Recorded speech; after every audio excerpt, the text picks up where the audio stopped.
work here now. Hello, everyone. We begin the broadcast by telling you about a fire that is happening in Baltimore.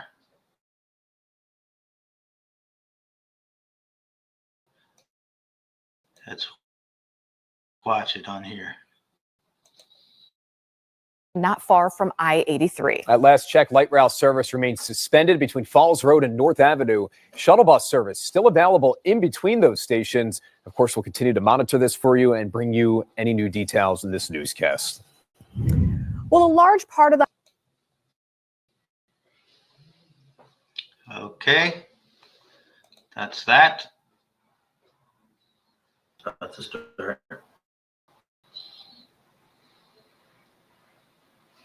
Hello, everybody. Welcome back to Late Night Baltimore. It's cold outside. Now, I'd like to tell you something. I still have putting together the fact that the party in power was the Democrats in 2024, and the party not in power in 2020 was Republicans. And somehow the 2020 election was rigged and stolen, and the 2024, without any explanation to them, was not rigged and not stolen and was completely fair. No problems, no issues, nothing. But so the party in power was able to rig the election when they were not in power. For some reason, decided this election they would not rig it. So all logic dictates the following: that those people have to apologize for saying anything about the 2020 election being fraudulent or rigged, because this election wasn't. And why would they not rig against Trump again if they rig it the first time? And speaking of elections, and Fez here has something to say about this very past election. Go ahead, Fez. Yeah, if you look at the final numbers, I'm thinking from different sources,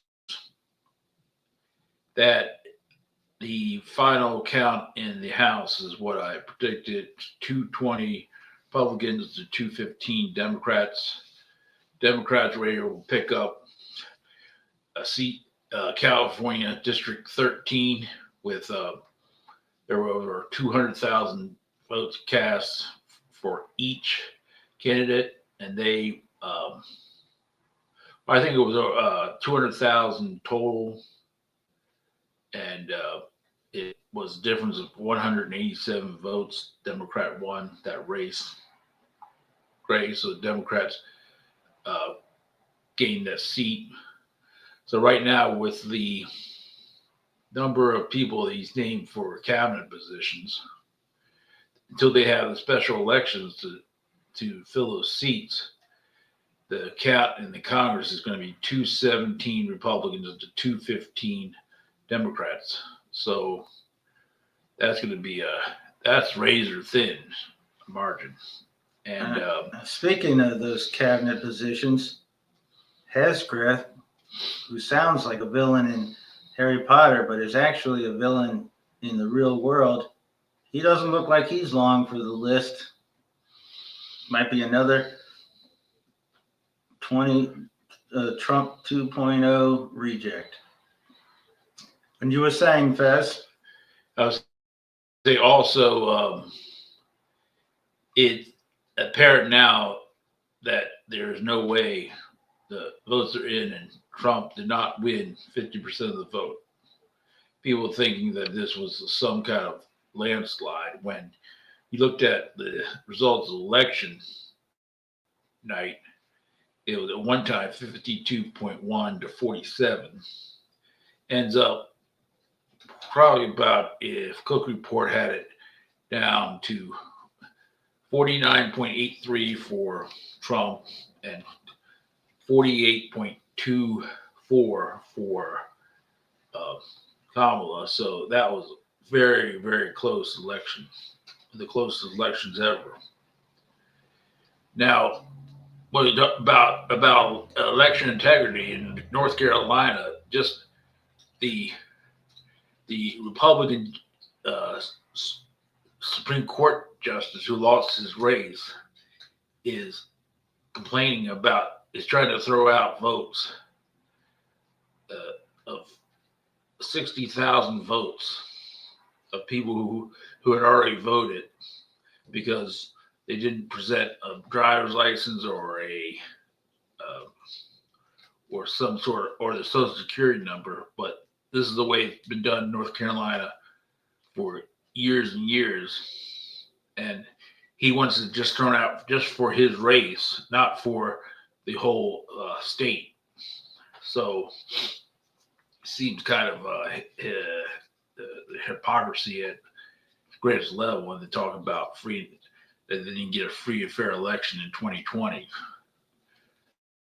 And also, while we're talking about that, all these big media, corporate media, legal, whatever you want to call it, who bowing down to, they did before the election, especially now after the election, even though whole departments are in threat of getting terminated, but hopefully that won't happen. But anyway, all they can focus on is the man, President Biden, who's been a great president, one of the great presidents, pardons his son who's been hounded for years. The father pardons his son, helps his son. That's really horrible. That's the big news that these media want to take a focus on, to take away from the real issues. Yeah, they would hound. If he wouldn't have done that, they would hound Hunter for the rest of his life.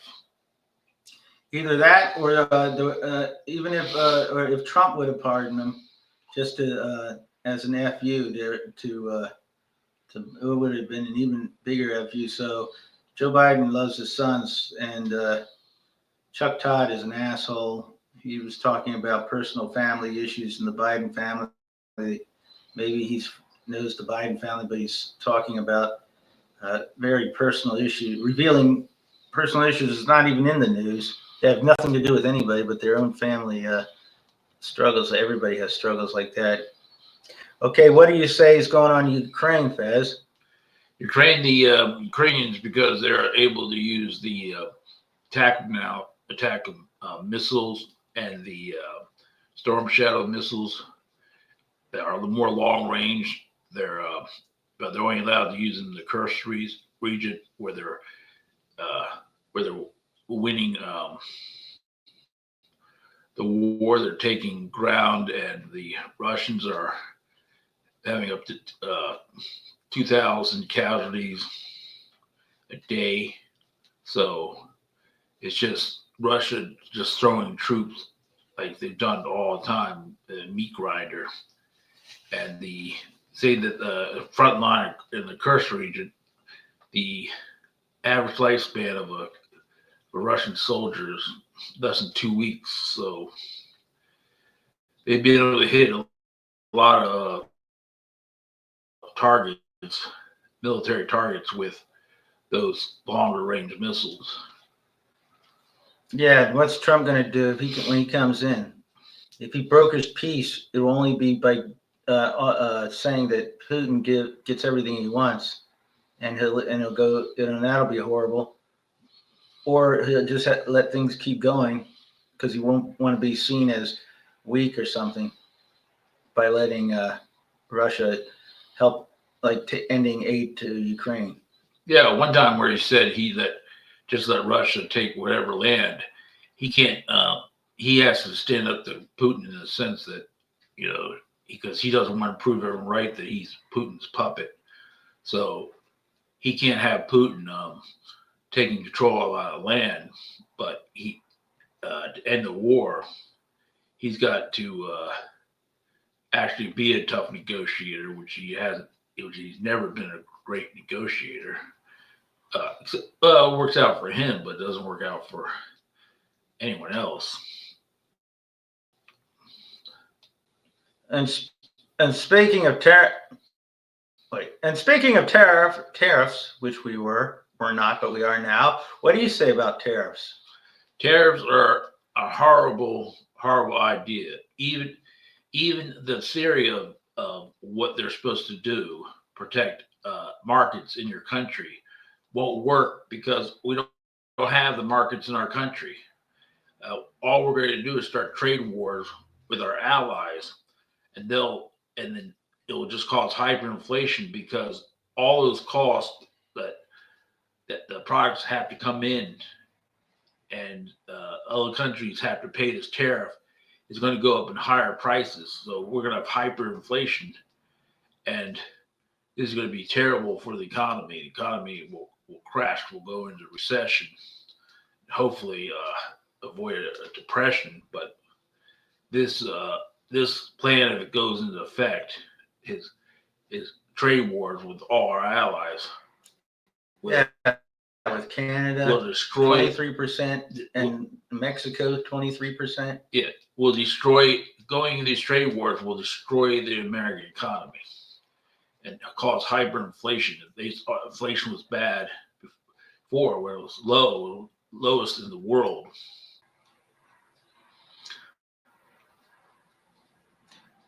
Inflation, yes. Go ahead.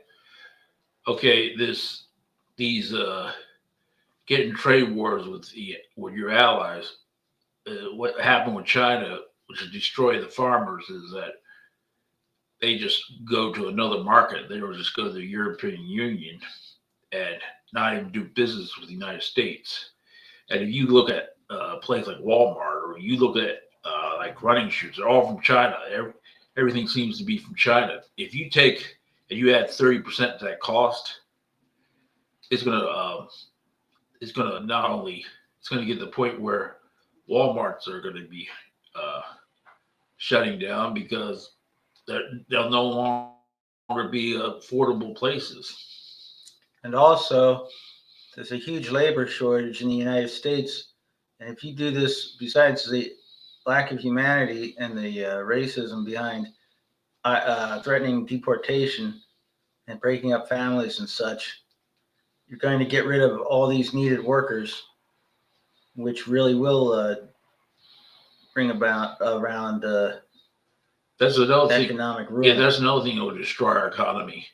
If you thought vegetables and things were highly priced now, just think everything that comes to this country, you're adding, where we import fruits, vegetables, and then have the workers are no longer there to pick the crops and things. The workers we need to work our farms, things to produce food. So, and in the construction industry and every industry across the board, because of your racism, when you talked about mass deportation, will destroy this economy because immigrants bring a lot more money than they actually use. They're not using the services, but they're paying taxes, and they're adding billions and countless billions in the economy and keeping the economy flowing. So, and also, every classic economic scholar, economist, always in the United States, our system depends on a certain percentage of unemployment, a certain need for the efficiency of the production. The economy burns up hot when the unemployment rate is like maybe 5, 6, maybe 4. Gets lower than that. If there's no, I mean, there's no labor shortage. There's a labor shortage, right? and another thing If is people that leave, I think that's supposed to be a level of 5% unemployment. yeah, If you get 5%. below that, but also Wait, that I guess that doesn't make sense in what I'm saying. no. Also, with this inflation, the Fed will keep raising interest rates until it becomes so expensive to borrow that all these upstart businesses will just would just go away from being put into the economy and having the economy grow. So it's going to hurt your GDP greatly. So it's just going to be a disaster. Because Well, and also, I guess I'm some kind of reaction to MAGA, who declared they're taking the black jobs, which means the degrading jobs that nobody wants to do. That's what they meant. But the bottom line is any idea of mass deportation, return to a system, citizenship, the laws of citizenship that are in place. But massive deportation is just a horrible moral, economic. But mass deportation will be something that will be horrific. What are you going to take so many workers out of the workforce, and you're going to break up families or throw families out of the country when they're here working and contributing to society? They should have a chance for citizenship, the path to citizenship, not to be thrown out of the country, because what they're doing is it's a gift to this country, immigrants. With all the work they do jobs that American citizens won't do.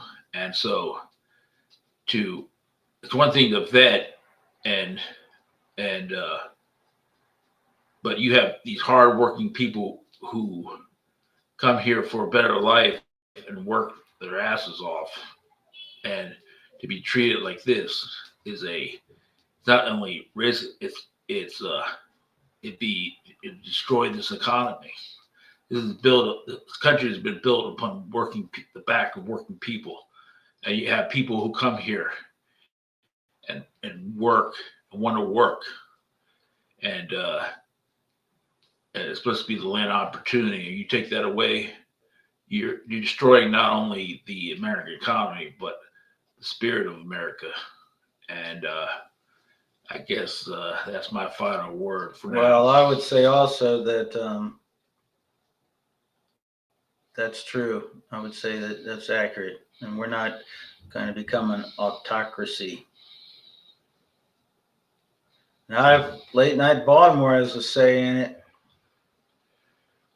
Also on the Ravens got to do something about Justin Tucker.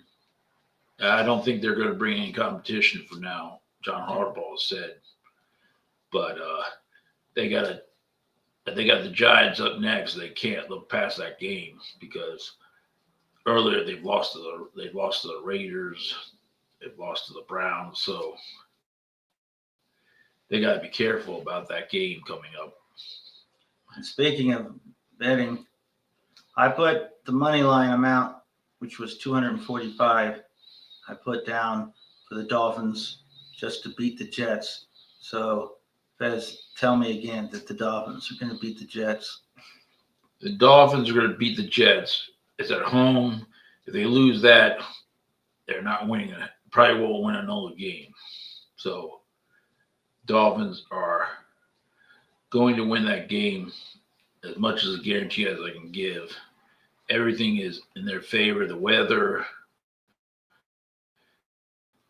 Tua has been hot, red hot, and they got some Kendall Fuller back defense, and they're going to be better on the offensive line. They're healthier, so I say Dolphins will win, and I'm guaranteeing it right here.